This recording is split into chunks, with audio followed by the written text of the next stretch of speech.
Evening, everyone. Welcome back again. Got another review of our great race weekend here at Bristol Motor, or there at Bristol Motor Speedway. Wish I could say here because that would have meant I was there, but great week of race weekend at Bristol. To me, is still bucket list number one on mine. I mean, I've been there, but it still sits on my bucket list pretty high, just due to the simple fact that there's just nothing like it on the track, on the circuit, as far as the track and the size and the loudness and the viewing from the stands, the two pit roads one on each side. So if you're sitting on the back stretch, normally you don't get to see anything that happens on pit road, but here half the field's in front of you, so works out for you. Just a quick sidebar real quick. I know I've mentioned it on a few of the other podcasts I've been on following the hockey season real quick. If you're a Blue Jackets fan, tonight is a key night, because if the Philadelphia Flyers get even 1 point tonight, that eliminates the Blue Jackets from the playoffs. So keeping an eye on that. Right now, the Flyers are losing to Carolina, so that's good news for all Blue Jacket fans. But just wanted to get that out there before we jump into the review. So we start off the weekend as normal. When there's a triple header weekend, we started off with the Truck Series, always races first. So great race, lots of just intense battles the whole time. The winning margin in the Truck Series race was 0.3 of a second. It's pretty average. Sometimes the Truck Series can get a little bit out of hand, but this one was really close. I had mentioned earlier in the preview that this was going to be tough for the regulars in the Truck Series, because you had 7 drivers from the Cup Series racing in it. And of course, those are the best stock car drivers in the world. And of course, as would end, I mean, Christopher Bell, a Cup Series driver, wound up winning the race.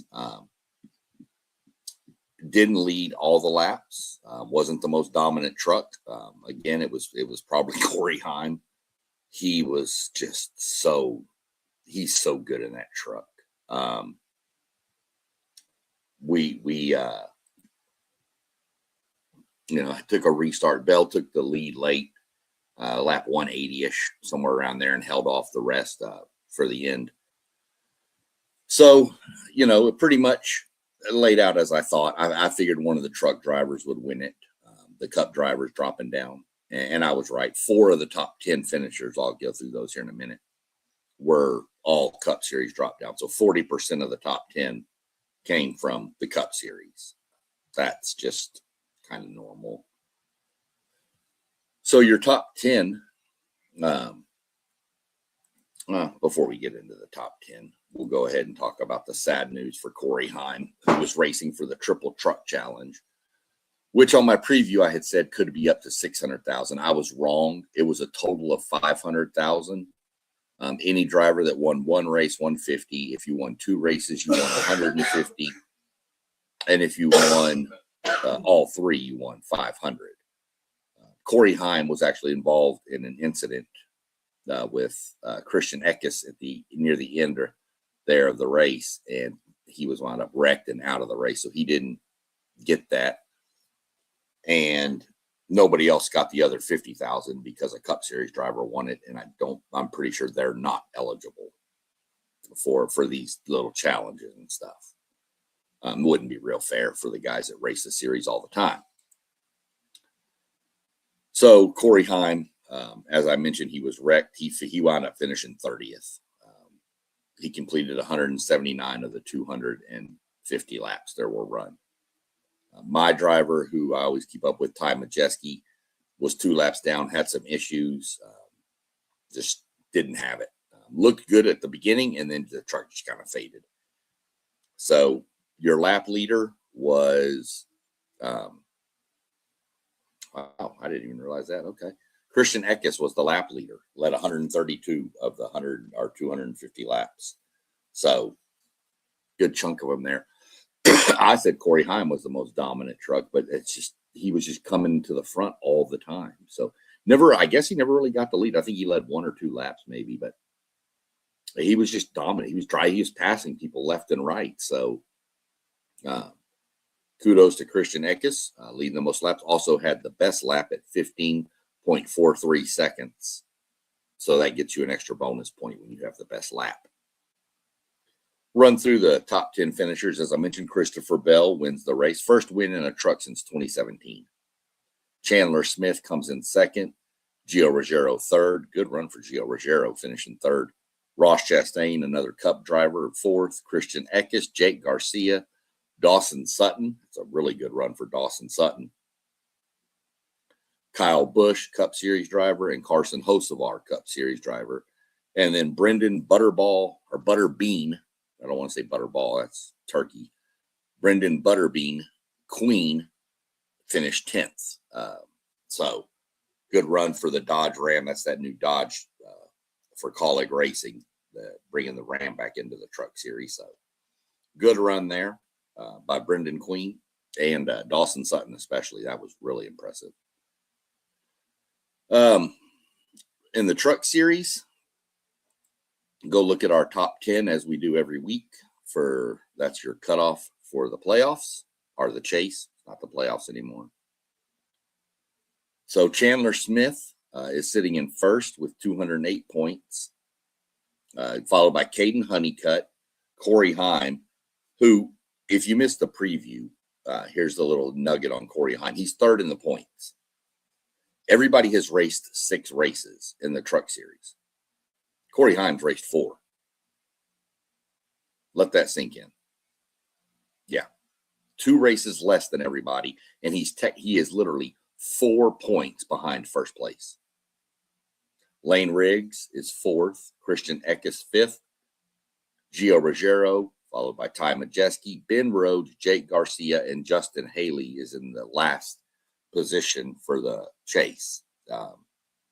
In the chase, if it were to start now, you have 5 Fords, 3 Toyotas, 1 Chevy, and 1 Dodge.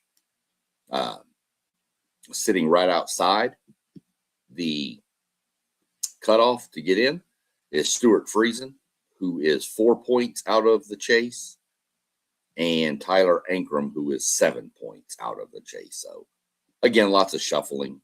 That'll happen. I'm going to go find Dawson Sutton real quick and see what that did for him, for his points. As soon as I can find Dawson Sutton. Maybe it's time for glasses. This script is getting awfully small. Dawson Sutton moved up 6 positions with that finish. So really good finish for Dawson Sutton.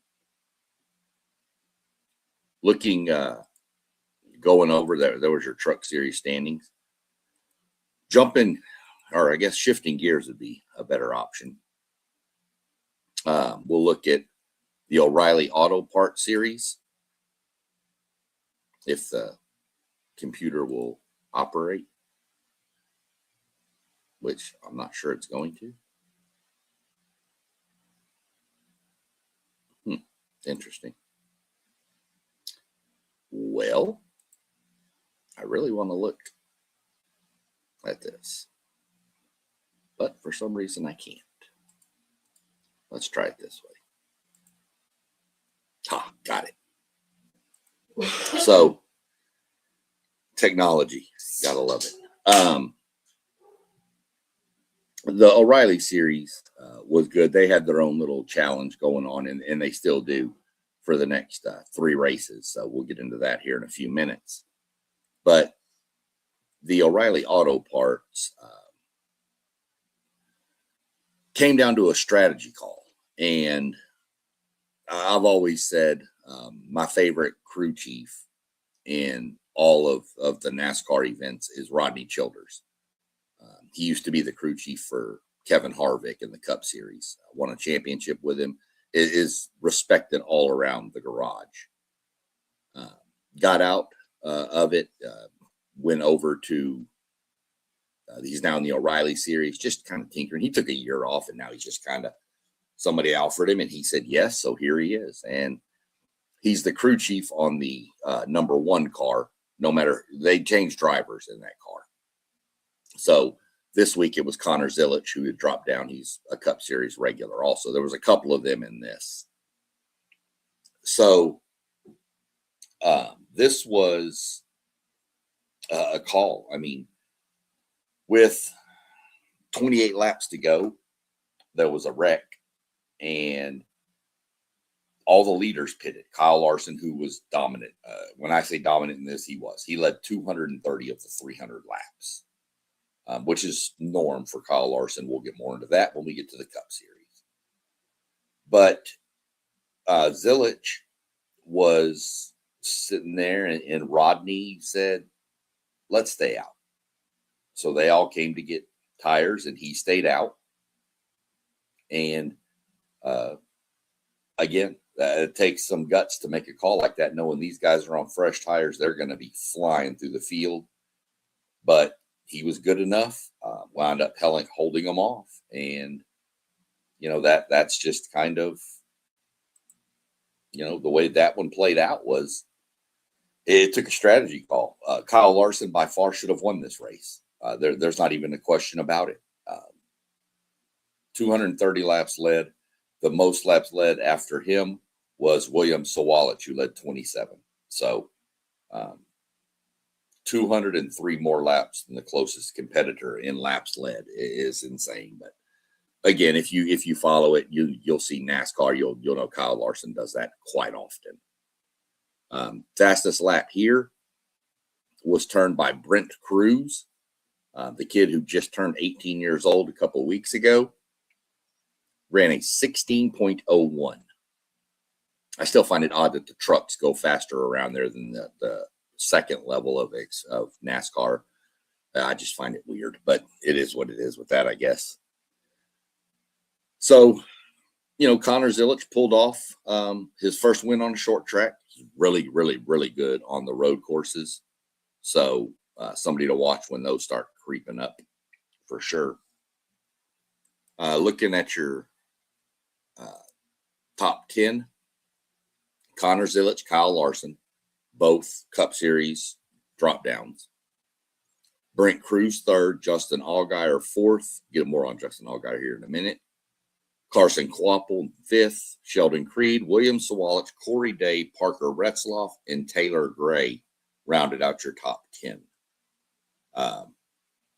Getting more into what we had talked about with the Dash for Cash right here. That's the O'Reilly Series challenge in season.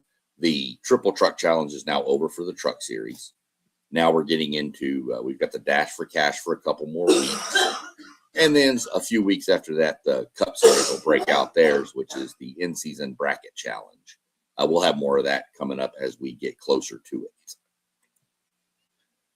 So the Dash for Cash, if you missed the preview, is when they raced the race before Bristol. That was the qualifier. The top 4 finishers from the previous race became eligible for the Dash for Cash, which is $100,000 to the winner.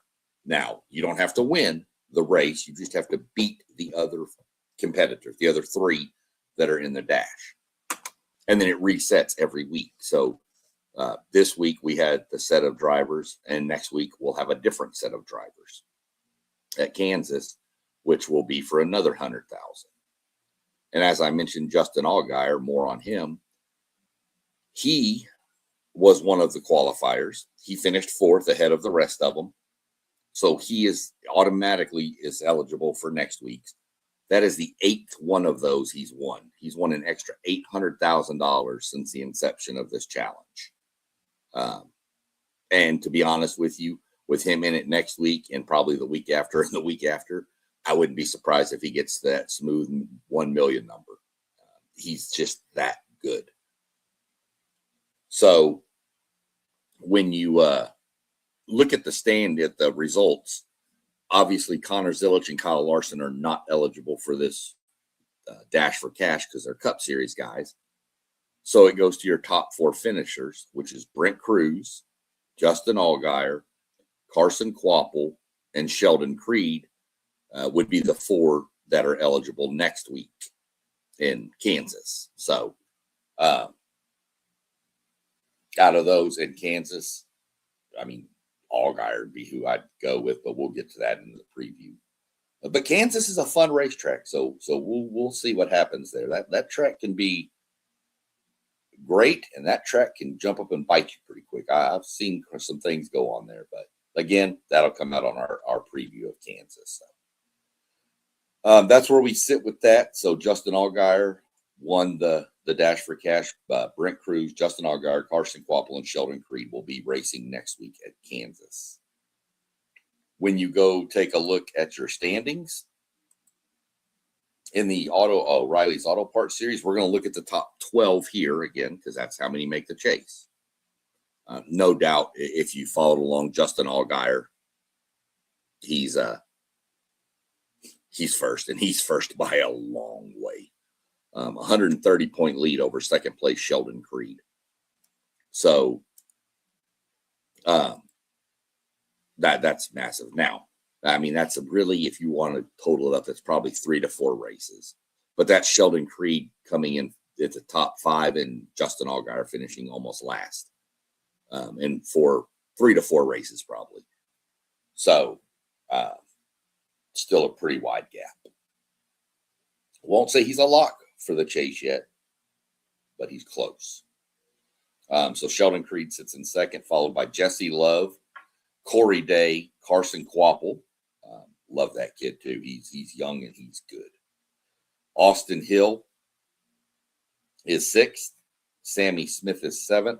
Brandon Parker Retzloff will.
Okay, well, we're back. Apparently my internet went out for a few minutes. I don't know if the wind outside has got something, so whatever, but we're back. Well, now we're getting, I knew the questions would pop up.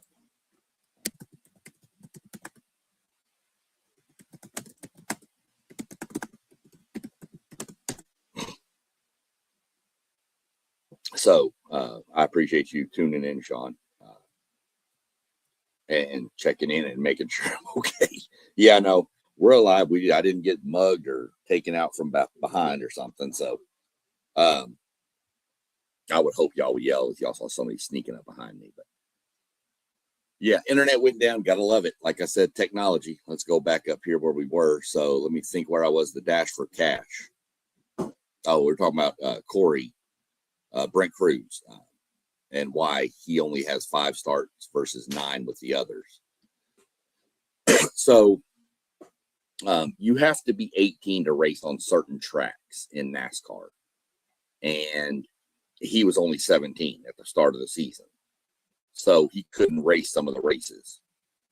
But I think he had to be 18. You can't race anything over or a mile and a half or over a mile, 1.3 miles. And so he missed 4 races and is still sitting right there in points. So he's, oh, there she comes. See him coming up behind me. I didn't even get no alert, nothing, man. Golly. Are you people awake in internet land? So anyway, my wife being crazy. Yeah, so that's why he's only got 5 races out of the 9. So that just tells you, watch that kid in the this year, in the coming years. That kid's going to be in the Cup Series pretty soon, and he's going to be a force. It may take him a couple years in the Cup Series to figure it out, but once he figures it out, it's over. That kid's going to be dominant. I just have a feeling him. The crazy thing is this is what is so exciting about the O'Reilly series. You've got him. You've got Connor Zilic, who's already there. You've got William Sawalich. You've got, all these young kids down there. Carson Quapple, that are all going to be hitting the Cup Series. And you've got some young ones in the Cup Series. Hocevar, Gibbs, there's so many young kids that this is going to be dynamic for the next few years with these kids hitting it. And then there's another wave coming behind them that I could already get into some of the younger names, Braxton Bush, Keelan Harvick. I mean, those kids are going to be there eventually. But they're only like 12 and 13, I think, or 10 and 13 or something. But yeah, so went through the point standings with y'all. And now we're gonna do a little fun here and shift over to our big boys. This was exciting. This was super exciting, yet boring at the same time. And I say that because there was passes going on all around the track at all times. There was no stopping point. It was just, there was constant action, maybe not up front, but in the middle of the pack. And then you would jump back to the front because the leaders had caught lap traffic and they were having to navigate through. They had a 2-second lead at one point, like Larson did. And the next thing you know, he gets in traffic and all of a sudden here comes Ryan Blaney and he's cut a 2-second lead down to about 0.5 of a second in 5 laps. It just goes that fast. So we'll get into the recap a little bit, but I want to start the recap off with this. It's always super, super, super special when somebody, even a driver I don't necessarily care for, not one of my favorite drivers by any means, but when any driver can score their first ever Cup Series victory, it is a great moment for the sport. And Ty Gibbs, the grandson of legendary Washington Redskins head football coach Joe Gibbs, pulled that off at Bristol. Your first win is special. Josh Berry, my favorite driver, got his last year in Las Vegas. Ty Gibbs got his at Bristol. I'm not saying one is better than the other, but Bristol, outside of Daytona, the Daytona 500 being your first race win, would probably be second on a lot of drivers' lists. Bristol's just Bristol, and the drivers know it. They love it. And he did it. And I was shocked when he won. Had an amazing car at the end. Wasn't real good at the beginning. Team worked on it, got better, and he wound up, we'll just say there had to be a clinch factor in his car. Some of you will get that. Some of you are going to go look it up, and that's fine. But there had to be for that kid. Trying to win your first race. He's been in the front numerous times and something's gone wrong, whether it's a brake blowing up, a tire going flat. Something has always happened to him. And this time he didn't let it. And I give major credit to him. It took another gutsy call here too. The crew chief said, let's stay out. And he was on old tires. And Larson came in and got 2 tires. And Ryan Blaney said, no, give me 4. So Blaney came in and got 4.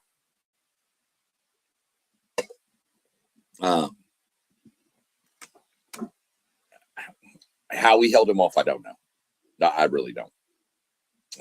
He won the race by 6, if you want to round up, 6 1/100ths of a second. That was between first and second place. So think about how quick that is. That's pretty insane. But shout out, he won it. He only led the final 25 laps of the race too. It's not like he dominated. Kyle Larson dominated. Kyle Larson flat out. Kyle Larson and Ryan Blaney were the by far the best 2. Easy. Larson, there was a 500 lap race. Larson led 284 of them. So well over half of them. Blaney wound up winning. I think Blaney led like 100 and something. Yeah, 190. So that's, what is that? 474. Ty led 25. So who led 1? Chase Elliott led 6. Yeah, that was it. Those are the only leaders of the race. So your top 10 finishers in the Cup Series were Ty Gibbs, Ryan Blaney, Kyle Larson, Tyler Reddick, still continuing his strong run to the season. Chase Briscoe's rebounding well after his disaster to start. Todd Gilliland finished 6th. Great finish for Todd Gilliland. Joey Logano, 7. Ryan Preece, 8. Denny Hamlin, 9. Carson Hocevar was 10. So, pretty good mix. You had 1, 2, 3, 4 Toyotas, 2 Chevys, and 4 Fords in the top 10.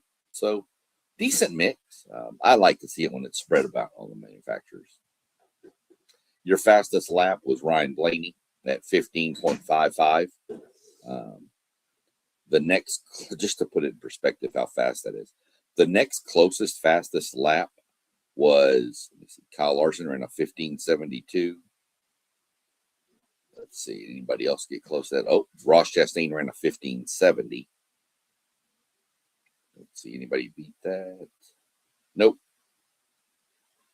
So he was pretty much 0.2 faster than the nearest fast lap. Ryan Blaney's car was on rails. It was so good. Blaney has got to get the pit crew fixed. That car probably should have won 4 or 5 races this year. But the pit crew, every time he comes in, he'll come in first, leave 4th or 5th every time. He's just, the one race he won, he overcame the pit crew in Phoenix. He had to go to the back twice because of loose wheels. He had to stop and get loose wheels put on tighter. So he lost all of his track position and still drove all the way through. That car has by far been the fastest car on the circuit all year. And it's not close. But again, NASCAR is a team sport. This is not a individual sport. So it takes a whole team. And anybody that's tuned in right now, if you were watching earlier when the internet cut out, if you will tell me where it cut out or what's the last thing that you saw before I came back on, I will go back and try to catch up at the end of this. I know it'll be a little out of order, but I'll try to get all the information that y'all might have missed out to y'all. Going to look at the point standings, heading over to Kansas this coming week. Tyler Reddick was leading these things by like 150 points earlier. Ryan Blaney is coming on. He's now cut the lead to 62 points for the overall points lead for the regular season, which again is 26 races. And we're going to look at the top 16. That's who makes the chase in the Cup Series. I've already mentioned Tyler Reddick, Ryan Blaney. You got Denny Hamlin, Ty Gibbs, Chase Elliott, Kyle Larson, William Byron, Bubba Wallace, Christopher Bell, Chris Buescher,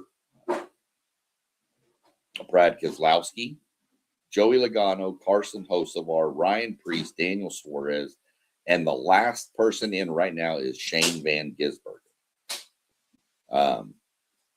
Shane is not known as an oval type. He's getting better on him. He is more of a road course guy. He won 5 of the 6 road courses last year. So Shane is going to be a force coming up with the road courses that are still ahead. So I expect him to climb up a little bit. He just has to hold on through the oval parts. That's really what he needs to do. He needs to be close going to the road courses. The people right outside of the playoffs, Chase Briscoe is 1 point out. Austin Cindric is 5 points out. We'll go Michael McDowell is 6 points out. And then AJ Allmendinger is, 21 points out. So that's your top 20 in standings. But the top 16 make the chase. My driver had a good start to the race. He got stage points in the first stage and second stage, and then got involved in an incident with a driver who I question why he's even still got a ride, but that's a whole different subject, and I'm not going to call out any names. If you watch the race, you'll figure out who it is. The bad thing is the driver that caused the incident is the driver that drives the number of my favorite driver's car back in the day. So, if you know my favorite driver is Kevin Harvick and what number he used to be before, then you can figure out who that was. So, cost him. He wound up 15 laps down. Luckily, he got the stage points to kind of salvage and kept his position at 25. He's 49 points out of a playoff spot, which still is. There's only 8 races been run out of 26.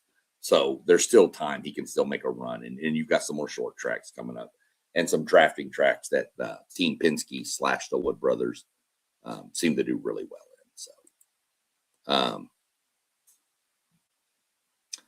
that's really all we got for the recap here. We'll go real quick, a quick teaser. Probably going to wind up going with a preview Friday.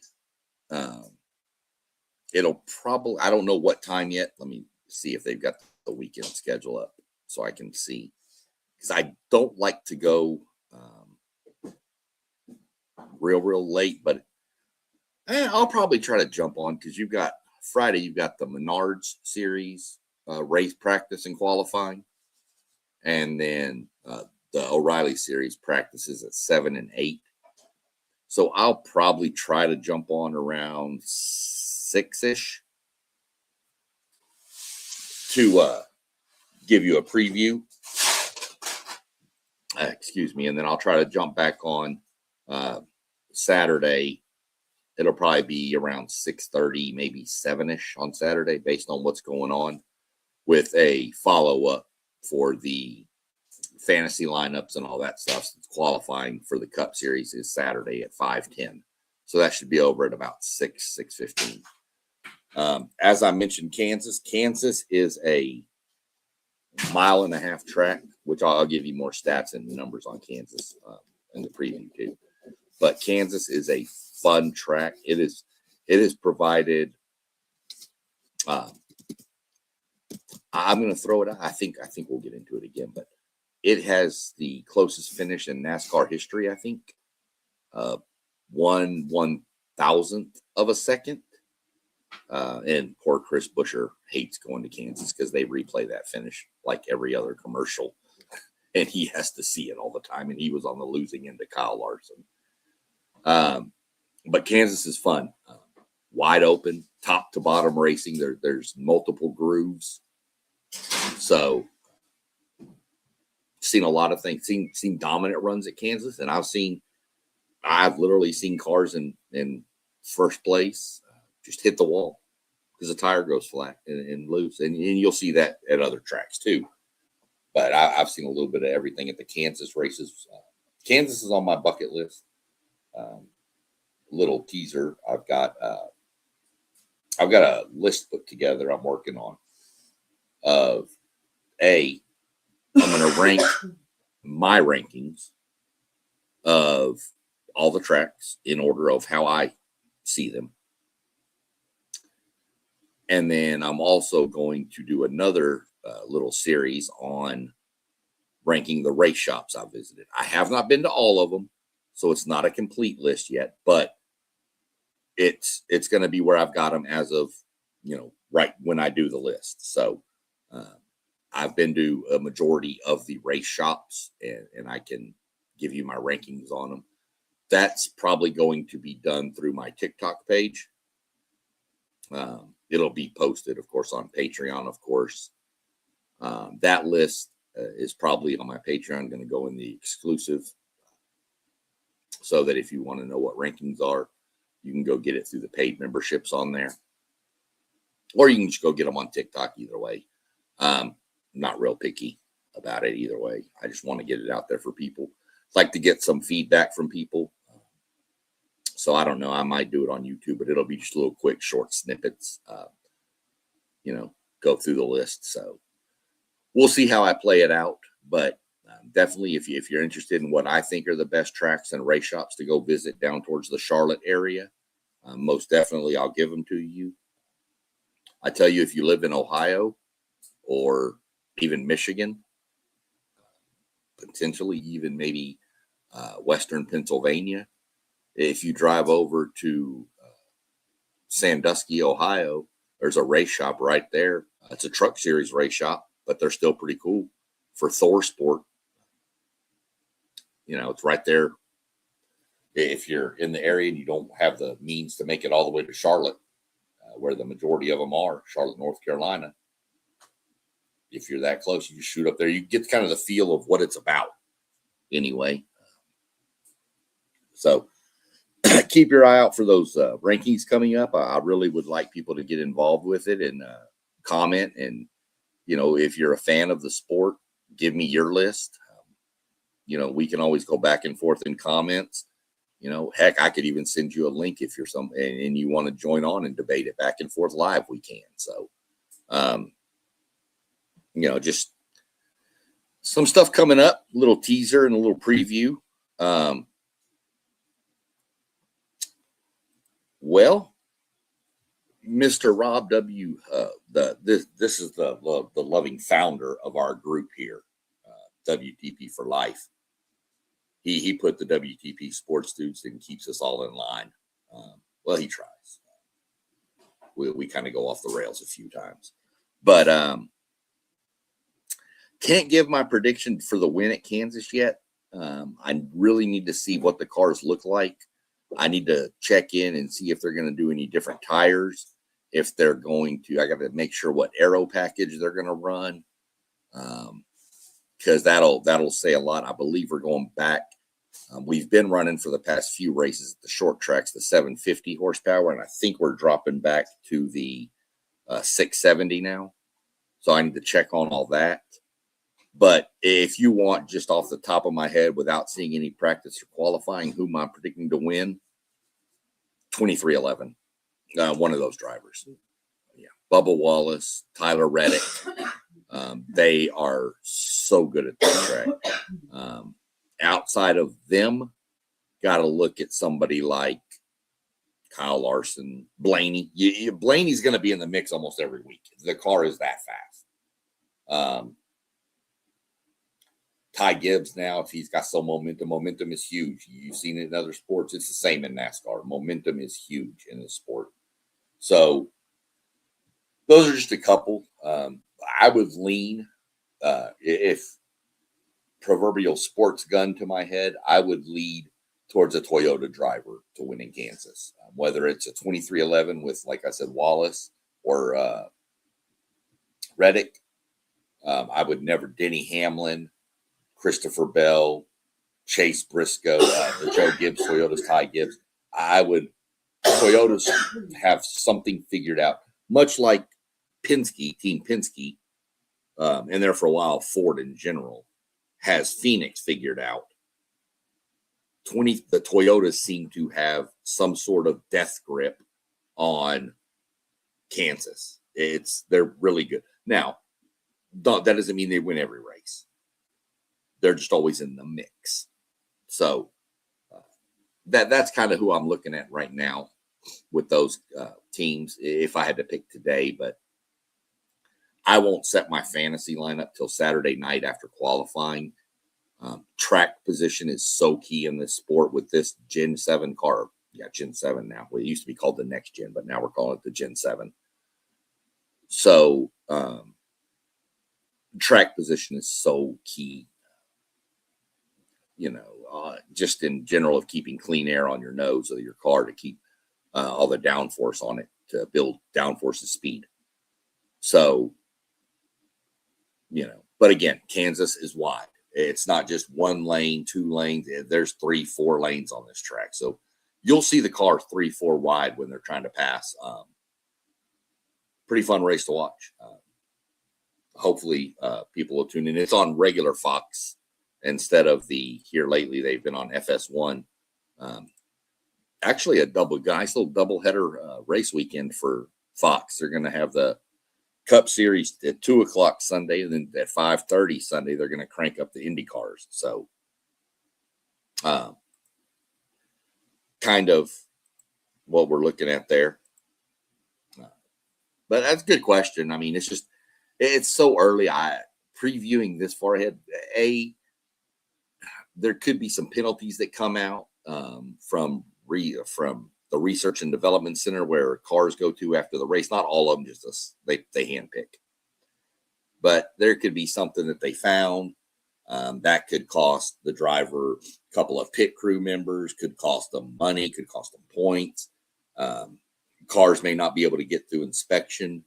And if you don't pass inspection, there's penalties for failing it the first time, failing it the second time, failing it the third time. There's so many different penalties that could come up that could, if you don't pass qualifying, let's just say, or you fail inspection, but you get it passed on like the fourth time, then you may go out and qualify first, but because you failed inspection 3 times, you have to start at the back. So you won the pole, but you're the last starter because you couldn't get through inspection. So I kind of like to wait to set all that till then. Another good question. Do tracks stay the same every year, or do they change the track like golf courses? No. The rotation of tracks is pretty much the same. The order is different. They go to the same tracks. Sometimes they add one. Sometimes they take away one. Like last year we raced at the Chicago Street Course. Now this year we're racing in San Diego. They added a race in with Chicagoland is coming back. I can't remember what track lost our date. They took a date away from it. I can't remember exactly, to be honest. But one track went to one race, and that just kind of changed that. Or one track just didn't come back this year. The tracks are pretty much the same every year. You can know you're going to go Daytona, Talladega, Bristol. You're going to do all of those, Texas, Atlanta. You're going to do all that kind of stuff.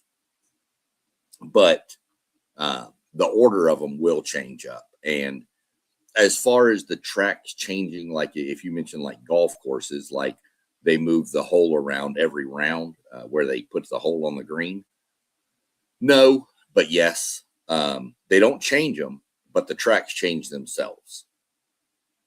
And what I mean by that is tracks will go through wear and tear from being raced on, but they also, not only do they have the racing the cars that are messing up the track, not messing it up, but changing the track, but you also have weather, rain, snow, ice, extreme heat. These are all things that lead to the racetrack changing. We've seen races at Bristol Motor Speedway where they had to change tires every like 25 to 30 laps because the tires were wearing out. And then the same year, they went to Bristol, but the weather was different, and Kyle Larson just destroyed everybody. That's the race I was at. But the spring race, they couldn't make 25, 30 laps. Eventually, your veteran drivers figured out how to slow down and save their tires more. But when tracks also go through, they'll do a repave. They'll come in and lay fresh asphalt down. And to be honest with you, it sucks when they do it. It makes the racing worse because it makes it pretty much a one groove racetrack at that point. I know that's hard to fathom, that how can putting more asphalt down make it worse? But for a race car, it does. A lot of times it makes it more of a one lane race, and it can take 3-4 years. Texas went through it. Texas was one of the best racetracks on the circuit, and they did some changes to the track, changed some banking, changed some, repaved all this stuff, and Texas became terrible. It was almost unwatchable. It was so boring. But because of the heat and the wear and tear, it's starting to come around. And last year's Texas race was actually pretty good. So I'm expecting this year's Texas race to be even better. Some of the tracks, if it's getting to where the outer lane is more dominant, NASCAR will come in and put what they call like PJ1, which is a traction compound, on the bottom of the racetrack to help the cars get traction on the bottom to go faster. So there's a lot that goes into a racetrack changing, so to speak. The only tracks NASCAR can really, really change themselves would be the road courses. And they can either say, we're going to make like COTA, for example, Circuit of the Americas down in Austin.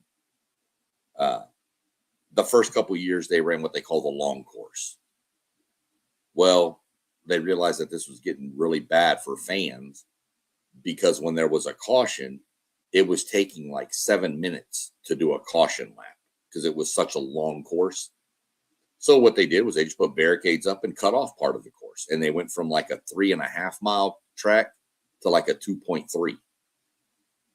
Don't get me on the exact distances that it is now and what it was, but somewhere in that range. So it went from this massively long track down to this much, much shorter track, which puts the cars in front of the fans a lot more, which is why you go to a race. And it makes the caution laps less. Once you go under caution and the cars come in and do their pit stops and get their fuel and their tires, you don't want to ride around for 15 more minutes trying to complete the caution laps to get everybody lined back up right. You want to be able to get that done because under caution, you're still counting laps. So it's not like the lap count stops. You still get to count laps. So you're just losing laps and you're losing valuable race time. So that NASCAR can change the road courses and stuff like that by just shortening. Sometimes they'll lengthen it if they think the race is getting too quick. That was an issue with Watkins Glen up in New York a couple of years ago. There was no cautions in the race at all. They decided that they weren't going to stop what they do now when they have the end of the stage in the regular tracks. They stop after stage 1 with a caution, and everybody can come in and do what they want. Then they do it again at the end of stage 2, and they reset the field and start over. Well, they tried not to do it at a couple of the road courses a couple years ago, and the races were over in like literally an hour and 45 minutes. And people were like, what are we doing? And even the, television had to be a little upset with it, because television pays for like these 4-hour windows to broadcast, and the race is over in under 2, and they have to try to fill that gap. I'm a huge NASCAR fan. I am not going to sit and watch a 2-hour post-race show. I'll watch a little bit for some of the interviews. I am not going to watch 2 hours of them just talking to people. I'm just not going to do it. And so that hurts your ratings with the broadcasters. So NASCAR implemented that they would stop at the stage breaks at the road courses, and that's gotten them closer back to that 2.5-hour window. So it works out well for everybody at that. So you can, then they only have to fill that like 30 minutes of window. So good questions though. Again, tune in Saturday evening, or if you can't watch live on Saturday evening, tune in Sunday morning and catch the replay. Not tune in, but go look it up and get the replay, because as long as you have your fantasy roster set by the time the green flag stops, you can get your points in the fan app. So as long as you watch it in the morning, get up in the morning, catch the WTP Sports Dude Sunday show, and catch the Saturday show too in the morning, by the way, and catch the Sunday show. And then after the Sunday show, hey, let me flip over, go look at that goofy SEC Sean dude and see what he's got going for his fantasy routine this week, so I can set mine up. Other than that, not a whole lot going on. I have a lot going on in my sports world, but we won't get into that right now. So see if we can give a quick update to all the fans of the Blue Jackets. Let's see where we're sitting. It's not a good start for my Dallas Stars. 0-3 at the end of the first. Well, we've already clinched second in the division, so we're good. It's 2-2. Hurricanes and Flyers. That's bad news for Blue Jacket fans. We need the Hurricanes to win this in regulation. If it goes to any kind of overtime, even if the Flyers lose in overtime, they still get 1 point, and that will eliminate the Blue Jackets from the playoffs. So keeping an eye on that. Other than that, no other questions popping in, I see. I hope everybody has a good evening. Y'all look down below, WTP for Life, Level Up Sports 10, Parlay Poe of the Blitzburg podcast, who I believe is Sean-C7G, is Parlay Poe. Postgame 86, that's his podcast, Postgame with Postgame 86. City League TV on Facebook, does a lot for the kids. One Take Zayed is on here. He normally hosts Sundays.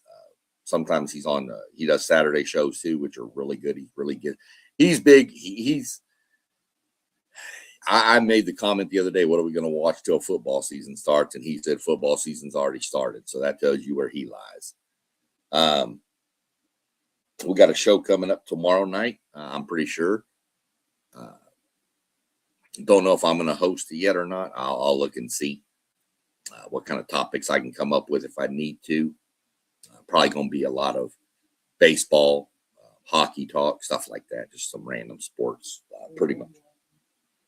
Yeah, just some random sports stuff for tomorrow. But tune into all the channels below. Check our website, WTPSportsDudes.com. You can find all of our stuff on Patreon, WTP Sports Dudes. You find me on Patreon at SEC Sean. You've got me on TikTok. You can find me Instagram. So you can find me pretty much anywhere with all the content. I'll answer all questions and comments that are dropped to me.